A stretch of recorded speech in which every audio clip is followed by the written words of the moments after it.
students opportunities in American colleges and universities. Those are not America First positions. And continuing to really travel all over the world doesn't help Americans back at home. I really, and I said this to him, and I will say it out loud, I would love to see Air Force One be parked and stay home, and there be nothing but a constant focus in the White House on a domestic agenda that helps the American people once and for all. Congresswoman, you posted on X that President Trump is, with his comments, fueling a, quote, hotbed of threats against you. Obviously, any threats to your safety are completely unacceptable. But we have seen these kinds of attacks or criticism from the president at other people. It's not new. And with respect, I haven't heard you speak out about it until it was directed at you. Dana, I think that's fair criticism. And I would like to say humbly, I'm sorry for taking part in the toxic politics. It's very bad for our country. And it's been something I've thought about a lot, especially since Charlie Kirk was assassinated, is that I'm only responsible for myself and my own words and actions. And I am committed, and I've been working on this a lot lately, to put down the knives in politics. I really just want to see people be kind to one another. And we need to figure out a new path forward that is focused on the American people, because as Americans, no matter what side of the aisle we're on, we have far more in common than we have differences. Yeah. And we need to be able to respect each other with our disagreements. So just to put a button on this, you regret the things that you have said and posted in the past, the Facebook post that was taken down of you in 2020 holding a gun alongside the squad, encouraging people to go on the offense against the socialists, liking a tweet of somebody calling for the execution of Nancy Pelosi and former President Obama. Just examples. Well, Dana, as you know, and many people know, I addressed that back in 2021. And of course, I never want to cause any harm or anything bad for anyone. So that was addressed back then, and okay. I very much stand by my words I said then, and I stand by my words today. I think America needs to come together and end all the toxic, dangerous rhetoric and divide. And I'm leading the way with my own example, and I hope that President Trump can do the same. Okay, so on that, I do want to ask you about something you posted just yesterday on X.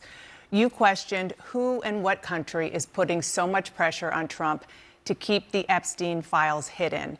And you included a picture about donations from pro-Israel lobbying group AIPAC. What are you trying to say there? Mm-hmm. Well, I think it's the question that many Americans are asking, especially when we saw information recently come out in these emails that the Oversight Committee that I serve on has released. And we saw Jeffrey Epstein with ties to Ehud Barak.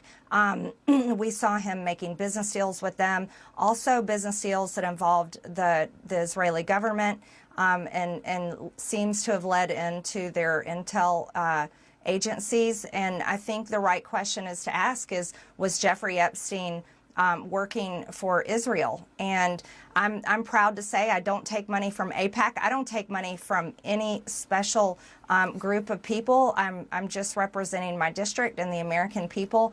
And so that's what I was referring to. I just want to be clear. Are you saying Israel is pushing the President of the United States to cover up the Epstein files? And what evidence do you have that that is the case? I simply just asked out loud, is there a foreign government? Wow. It could be any foreign government, but is a foreign government pushing to keep this covered up? Because people just don't understand the big fight against. Well, you had AIPAC up there. It was pretty clear which government you were talking about. That I'm questioning that government in particular and questioning any other foreign government. Okay, when you're talking about lowering the rhetoric, which is important for everybody to hear from you and all of our elected officials, but there is some concern, a lot of concern among Republicans about the rise of anti-Semitic hard-right figures in your movement, especially after Tucker Carlson hosted white nationalist Nick Fuentes on his podcast, didn't question Fuentes about his vile language or views. You did speak at a conference hosted by Fuentes back in 2022. You were criticized, and you said then that you didn't know about his views. Well, Fuentes talked to Carlson about that in the interview. Listen to what he said. Well, again, with Marjorie, I was a friend of hers, and she spoke at my conference, and then the day after, she pretended like she didn't know me. She pretended like she didn't know me and lied and said I had no idea the conference I was speaking at. She knew exactly what it was. What do you say to that? Well, first of all, I defend every single person's free speech rights. I think that's incredibly important. So I don't apologize for that, and I don't believe in canceling people. And I think it's important for people like Tucker Carlson and yourself to interview everyone. I don't believe in trying to cancel someone by refusing to interview them and question them. And I did speak at his conference back in 2022. However, I don't know Nick Fuentes. He's someone I've never exchanged text messages with or phone calls, but I did speak at his conference. That was the first time I had met him that day, and that was it. But I did watch the interview. I watched the full interview with Tucker, and I admire him for interviewing many people as well as exposing a lot of powerful information. I hear what that you're he saying. Does on his show. I hear what you're saying about free speech. I mean, count me as guilty as a proponent of free speech. There's free speech, and then there is hate speech. And this is a man invited on a really prominent conservative show who said, even during that interview, he had a problem with, quote, organized Jewry, and he wasn't challenged on it. In the past, he has denied the Holocaust, called Adolf Hitler effing cool, talked about the fact that he thought Jim Crow was just fine, and on and on. So again, there's free speech, and then there's just hateful language and sentiments. Well, Dana, again, I told you on this interview that I'm committed to ending the toxic politics, and I think I don't want to have anything to do with it.